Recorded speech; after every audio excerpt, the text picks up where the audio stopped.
ሰማዩ የሰላም ጣራ መሆኑ አብቅቷል። ይልቁንም የሞት መልእክተኞች በቅጽበት የሚመላለሱበት የፍርሃት አውራ ጎዳና ሆኗል። ዓለም ቀድሞ ታውቆ የነበረው የባሩድ ኃይል ወይም የቀዝቃዛው ጦርነት የኒውክሌር ማስፈራሪያ ዘመን አልፎ ዛሬ አዲስና እጅግ አስፈሪ የሆኑ የሰማይ አማልክት መብረቅ ጨብጠው የተፋጠጡበት ዘመን ላይ ደርሰናል። የሰው ልጅ የጥፋት ጥበብ ጣሪያው ላይ የደረሰ ይመስላል። ምክንያቱም አሁን የሚወነጨፉት ፍላጻዎች አይን አይቷቸው ጆሮ ሰምቷቸው የሚታለፉ አይደሉም። እነዚህ የጥፋት መላእክቶች ሃይፐርሶኒክ ይባላሉ። ድምጽ ራሱ ሊቀድማቸው የማይችለው አየርን ቀደው የምድርን ስበት አሸንፈው የፊዚክስን ህግጋት ተገዳድረው የሚምዘገዘጉ ናቸው። በዚህ የሃያላን የሞት ሩጫ ውስጥ ሶስት ግዙፍ ተራራዎች ይገዳደራሉ። አንደኛው ከምዕራብ፣ ሁለተኛው ከሰሜን ምስራቅ፣ ሶስተኛው ደግሞ ከምስራቅ የጥፋት ጡንቻቸውን አፈርጥመው ቆመዋል። የአሜሪካው ዳርክ ኤግል፣ የሩሲያው ኦርሼኒክ እንዲሁም የቻይናው ዶንግፌንግ።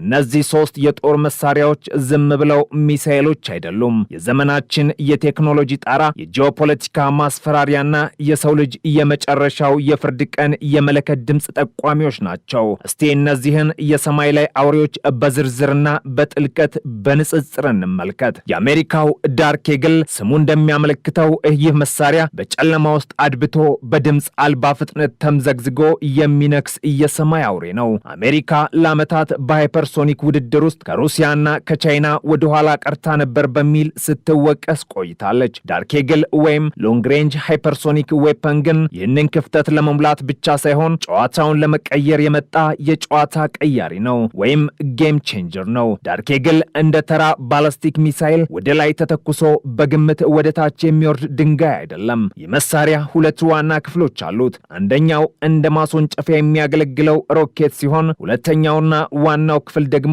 ኮመን ሃይፐርሶኒክ ግላይድ በዲ የሚባለው ተንሸራታች አካል ነው።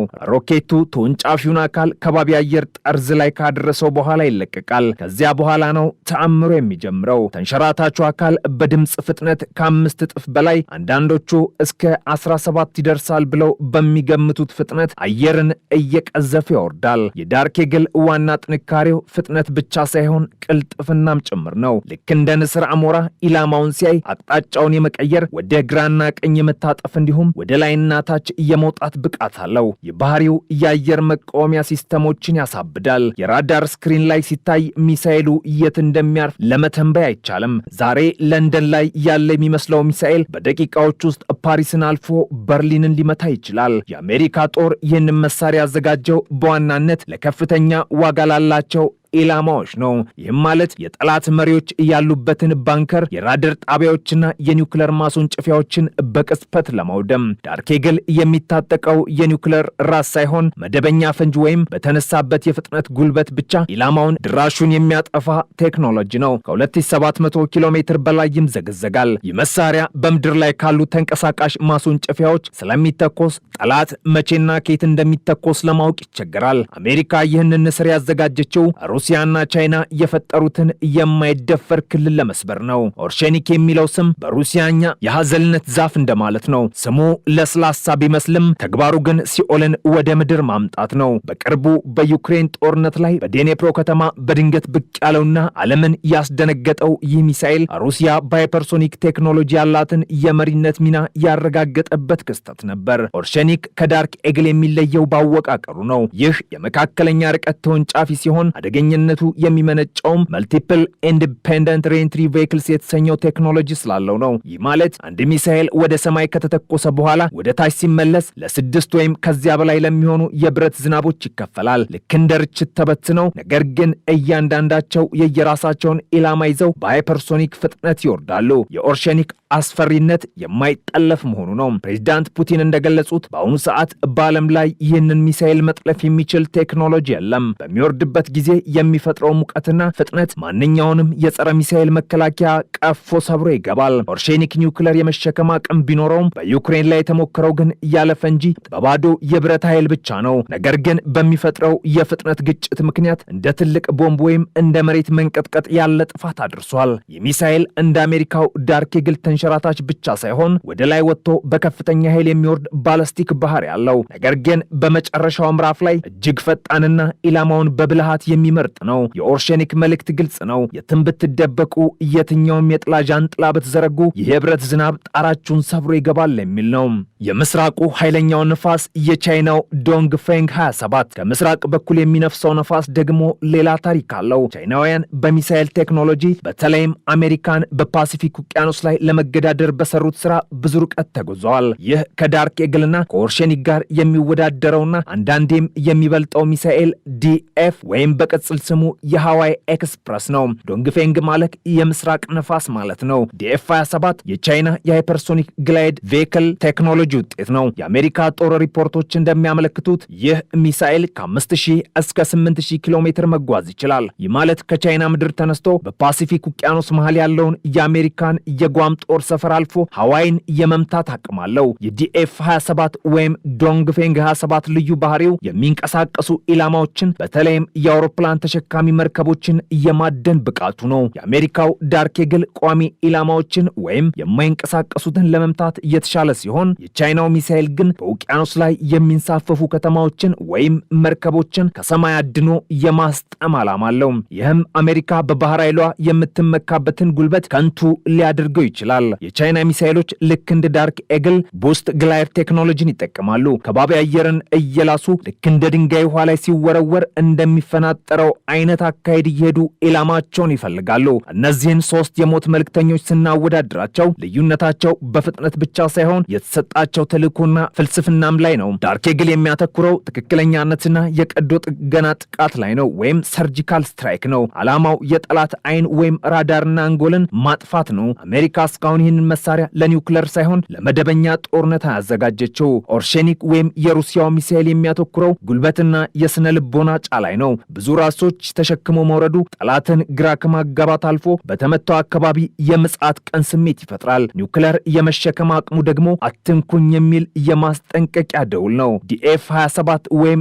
ዶንግፌንግ የሚያተኩረው ክልልን መከላከል ላይ ነው። ዋና ዓላማው ጠላት ወደ ግዛቴ እንዳይጠጋ ማድረግ ነው። ባህርን እንደ ግድግዳ የሚጠቀምበት ስልት አለው። ሶስቱም ሚሳኤሎች አንድ የጋራ ባህሪም አላቸው። የፕላዝማ ሽፋን ነው። ሚሳኤሎቹ በከፍተኛ ፍጥነት ሲጓዙ በላያቸው ላይ ያለው አየር እጅግ ስለሚሞቅ ወደ ፕላዝማነት ይቀየራል። የፕላዝማ ሽፋን የራዳር መጎዶችን ይውጣል ወይም ያንጸባርቃል። ስለዚህ ሚሳኤሉ ለራዳር አይታይም ወይም ድብቅ ይሆናል ማለት ነው። አሁን ያሉት የዓለም ምርጥ የአየር መከላከያ ስርዓቶች እንደ አሜሪካው ፓትሪዮት ወይም ታድ፣ እንደ ሩሲያው ኤስ400 ወይም ኤስ500 የተሰሩት የድሮን ባለስቲክ ሚሳኤል አቅጣጫ ቀምሮ ለመምታት ነው። ነገር ግን አቅጣጫውን በዘፈቀደ የሚቀይረውን በፍጥነት የሚምዘገዘገውና በፕላዝማ የተሸፈነውን ዳርክ ኤግልን፣ ኦርሼኒክን ወይም ዲኤፍ 27ን መጥለፍ አይን ተሸፍኖ የሚበር ዝንብን በድንጋይ እንደመምታት ይቆጠራል። ለዚህም ነው ሩሲያ ኦርሼኒክ አይጠለፍም የምትለው፣ አሜሪካም ዳርክ ኤግል መከላከያ የሌለው ጥቃት ብላ የምትጠራው።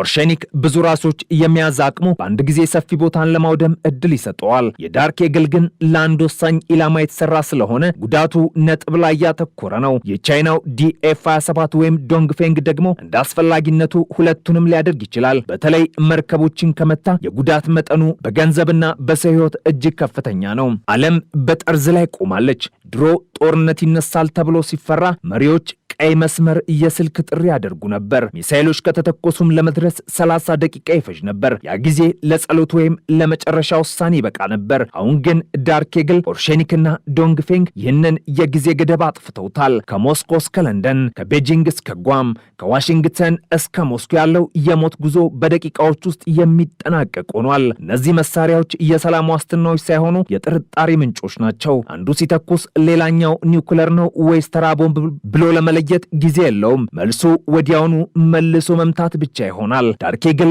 በጨለማ ሲበር፣ ኦርሼኒክ የብረት ዝናብ ሲያዘንብ፣ የምስራቁ ነፋስ ዶንግፌንግ 27 ሲነፍስ ዓለም የምትደበቅበት ዋሻ የላትም። ቴክኖሎጂው ድንቅ ነው። ፊዚክሱ አስደናቂ፣ ኢንጂነሪንጉ ጥበብ የረቀቀ ነው። ነገር ግን ውጤቱ አስፈሪ ነው። የሰው ልጅ የሰማይ መብረቅ በእጁ ጨብጦ እኔ ዙስ ነኝ፣ እኔ ቶር ነኝ፣ እኔ ሻንጎ ነኝ እያለ ይፎክራል። ነገር ግን እነዚህ አማልክት እርስ በርስ ሲጋጩ የሚቃጠለው ከታች ያለው የሰው ልጅ ሳር ነው። የዳርክ ኤግል ፍጥነት፣ የኦርሼኒክ ጉልበትና የዶንግፌንግ ስልታዊ ጥበብ ተደምረው የሚነግሩን አንድ እውነት አለ። ቀጣዩ የዓለም ጦርነት የሚጀምረው በምድር ላይ ሳይሆን ማንም በማይሰማውና ማንም በማያየው የሰማይ ጣራ ላይ በድምፅ በሚፈጥን ፍጥነት ነው። የእነዚህ የሰማይ ላይ አውሬዎች ፉክክር ያስከተለው ሌላው ወሳኝና አስፈሪ ምዕራፍ የጊዜ ሞት ነው። ቀደም ሲል በነበሩት ጦርነቶች አንድ ሀገር ጥቃት ሲሰነዘርበት ለመከላከያ የሚሆን ወይም ቢያንስ መልሶ የማጥቃት እርምጃ ለመውሰድ የሚያስችል ከ15 እስከ 30 ደቂቃዎች ነበረው። ይህ ጊዜ ለዲፕሎማሲያዊ ንግግሮች፣ ለስህተት ማረሚያ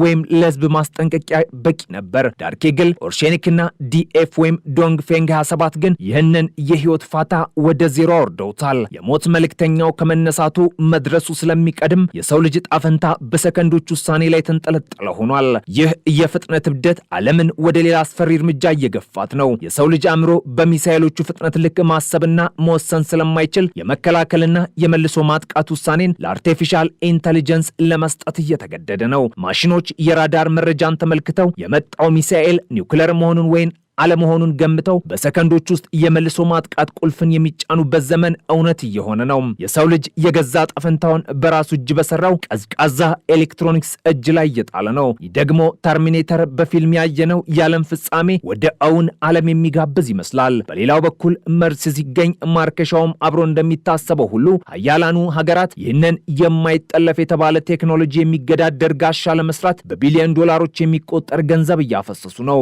አሜሪካ ግላይድ ኢንተርሴፕተር የተሰኘ ፕሮጀክት በመቅረጽ ሚሳኤሉ ገና በሰማይ ላይ እየተንሸራተተ እያለ የሚያድን ሳተላይትና ሌዘር መሳሪያ ለመስራት እየተጣጣረች ነው። ቻይናም በበኩሏ ሰው ሰራሽ ፀሐይ መሰለ ከፍተኛ ሙቀትና ጉልበት ያለው የኤሌክትሮማግኔቲክ መሳሪያ በመጠቀም የሚሳኤሎችን ኤሌክትሮኒክስ ለማቃጠል ሙከራ እያደረገች ነው። ሰማዩ የከዋክብት መኖሪያ መሆኑ ቀርቶ የድመትና አይጥ ጨዋታ የሚካሄድበት የጦር ሜዳ ሆኗል። የዚህ ሁሉ ውድድር ኢኮኖሚያዊ ዋጋ ደግሞ የሰው ልጅን የሞራል ውድቀት በጉልህ ያሳያል። የአንድ ዳርክ ኤግል ሚሳኤል ዋጋ ከ40 እስከ 100 ሚሊዮን ዶላር ይገመታል። ኦርሼኒክም ሆነ ዲኤፍ 27 እንዲሁ የብዙ ሚሊዮኖች ውጤቶች ናቸው። በምድር ላይ ህፃናት በረሃብ እየሞቱ በሽታና ድህነት እየተንሰራፋ ባለበት ዓለም ሀገራት ሀብታቸውን ሰማይ ላይ በሚተን ብረት ላይ ያፈሳሉ። የሰው ልጅ እንጀራን ከመጋገር ይልቅ እሳትን ማምረትን መርጧል። እያንዳንዱ ወደ ሰማይ የሚተኮስ ሃይፐርሶኒክ ሚሳኤል በምድር ላይ ሊገነቡ የሚችሉ ሆስፒታሎችን፣ ትምህርት ቤቶችና የውሃ ጉድጓዶችን አምክኖ የሚሄድ የሀብትና